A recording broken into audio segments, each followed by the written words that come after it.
बिस्मिल्लाहिर्रहमानिर्रहीम। नमाज कोर्स की किस्त नंबर 6 आपके ग्रुप में पेश की गई। आज अल्हम्दुलिल्लाह हम इकामत के हवाले से मसाइल सीखेंगे। पीछे हमने अज़ान के बारे में पढ़ा।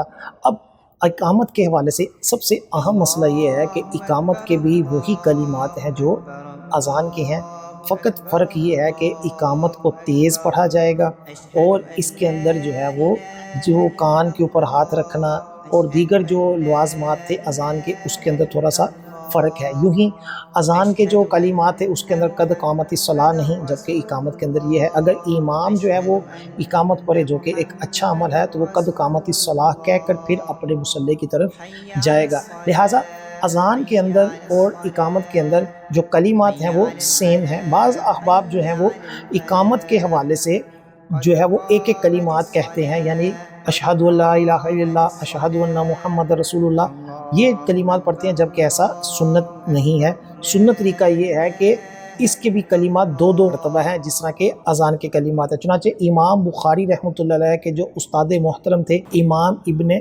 शैबा, वो अपनी मुस्नद के अंदर लिखते हैं, हज़रत अब्दुर्रहमान बिन अबी लैला से मरवी है कि हमें हुज़ूर सल्लल्लाहु अलैहि वसल्लम के सहाबा कराम अलैहिम रिदवान ने खबर दी कि अब्दुल्ला बिन ज़ैद अंसारी रज़ियल्लाहु तआला अन्हु नबी करीम सल्लल्लाहु अलैहि वसल्लम के पास आए तो अर्ज़ की, या रसूलुल्लाह सल्लल्लाहु अलैहि वसल्लम, मैंने ख्वाब देखा है कि एक आदमी दीवार के सिरे पर खड़ा है जिस पर दो सब्ज़ चादरें हैं। तो उसने दोहरे कलिमात के साथ अज़ान पढ़ी और दोहरे कलिमात के साथ इकामत पढ़ी, फिर बैठ गया। हज़रत बिलाल रज़ियल्लाहु ताला अन्हु ने सुना तो खड़े हुए और दोहरे कलिमात के साथ अज़ान व इकामत पढ़ी और बैठ गए। लिहाजा ये वाज़ेह रिवायत है कि जो अज़ान ख्वाब में बताई गई, जबकि आपको मालूम होना चाहिए कि अज़ान की जो सुन्नियत है ये हुज़ूर अलैहिस्सलाम के सहाबा कराम को ख्वाब में बताई गई कि लोगों को नमाज में किस तरह बुलाया जाए। फरिश्तों ने सहाबा को ख्वाब में आकर ये कलिमा सिखाए। तो जब अज़ान आई उसके साथ ये इकामत के भी कलिमात आए और अज़ान की तरह इकामत के भी कलिमात दोहरे थे। दोहरे से मुराद यही होता है कि दो दो मरतबा पढ़ेंगे। और जो सबसे पहले मुअज्जिन है हज़रत बिलाल रज़ियल्लाहु ताला अन्हु, उन्होंने भी दो ही कलिमात पढ़े और हमें भी यही सुन्नत तरीका अपनाना है। यूँ ही अज़ान जो है इसकी बानिस्बत जो इकामत है इसकी ज़्यादा ताकीद है, यानी इसका हुक्म जो है वो ज़्यादा है, जिसका छोड़ना जो है ये दुरुस्त नहीं है। यूँ ही इकामत के हवाले से ये भी है कि जिसने अज़ान कही है वो ही इकामत पढ़े। हाँ, उसकी इजाज़त से दूसरा बंदा जो है वो इकामत पढ़ सकता है। ये हदीस पाक में वाज़ेह हुज़ूर अलैहिस्सलाम का ये फरमान मौजूद है कि जब एक सहाबी ने अज़ान पढ़ी थी और दूसरा सहाबी इकामत कहने लगा तो आपने उसको मना कर दिया। और इस हवाले से आज भी यही शरीयत का हुक्म है कि अगर किसी की दिल आज़ारी होती है कि अज़ान किसी ने पढ़ी है और इकामत उसकी इजाज़त के बगैर कोई और पढ़ रहा है और ये उसकी दिल आज़ारी का बायस है, तो ये इकामत पढ़ना मना होगी। हाँ, अगर वो बाखुशी इजाज़त देता है या एक रस्म चल रही है कि अज़ान एक शख्स पढ़ता है और इकामत दूसरा पढ़ता है, तो इसके अंदर फिर कोई हरज नहीं है। इसी तरह इकामत के वक्त अगर कोई शख्स आ जाए तो हुक्म यही है कि वो इकामत बैठ कर सुने, और जब हय्या अलस सलाह का आखिर हो उस वक्त उठना शुरू हो और हय्या अलल फलाह के ऊपर मुकम्मल खड़ा हो। बाज़ लोग जो होते हैं वो खड़े होकर सुनते हैं और ये कहते हैं कि जी हम तो सफ़े सीधी कर रहे हैं, तो सफ़े तो इकामत के बाद भी सीधी हो सकती हैं। जो सुन्नत तरीका है वो यही है, और जो कुतुब फ़िक़्ह के अंदर लिखा हुआ है कि खड़े होकर इकामत सुनना ये मकरूह है। फतावा आलमगीरी वगैरह के अंदर इसकी जुज़ियात हैं, और ख़ुद हुज़ूर अलैहिस्सलाम का भी इसके ऊपर अमल है कि आप जब मस्जिद के अंदर एक मरतबा बैठे हुए थे तो उस वक्त जब हय्या अलल फलाह कहा गया तब आप खड़े हुए।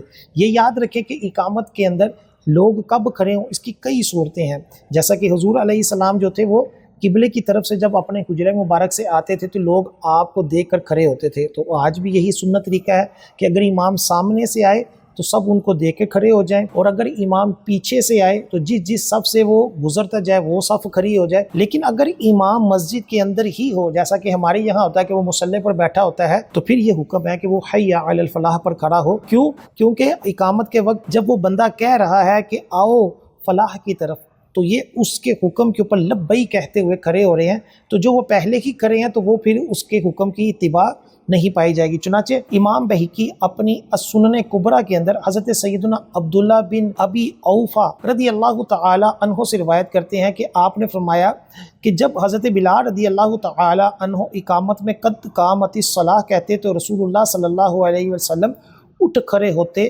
پھر اللہ اکبر کہتے۔ یوں ہی امام بخاری کے استاد جو ہیں امام عبدالرزاق مشہور تابعی امام عطیہ رحمۃ اللہ علیہ سے روایت کرتے ہیں کہ آپ نے فرمایا کہ ہم لوگ حضرت عبداللہ بن عمر رضی اللہ تعالی عنہما کے پاس بیٹھے ہوئے تھے، جو ہی مؤذن نے اقامت کہنا شروع کی ہم اٹھ کھڑے ہوئے تو حضرت عبداللہ بن عمر رضی اللہ تعالی عنہما نے فرمایا بیٹھ جاؤ، پھر جس وقت مؤذن نے قد قامت الصلاۃ کہا تب کھڑے ہوئے۔ تو اس حوالے سے کئی روایات اور بھی ہیں، بعض جو محدثین ہیں، بعض جو صحابہ ہیں ان سے جو ہے وہ قد قامت الصلاۃ پر کھڑے ہونا ہے، اور کئیوں سے قد قامت الصلاۃ سے پہلے حی علی الفلاح پر، لیکن اتنا طے ہے کہ پوری اقامت کھڑے ہو کر سننا، یا جب آپ مسجد میں آئیں اور اقامت ہو رہی ہو تو آپ کھڑے ہی رہیں، یہ مکروہ ہے، اور اس کی صراحت جو ہے وہ کتب فقہ کے اندر موجود ہے۔ اللہ تعالیٰ سنت کے مطابق زندگی گزارنے کی توفیق عطا فرمائے۔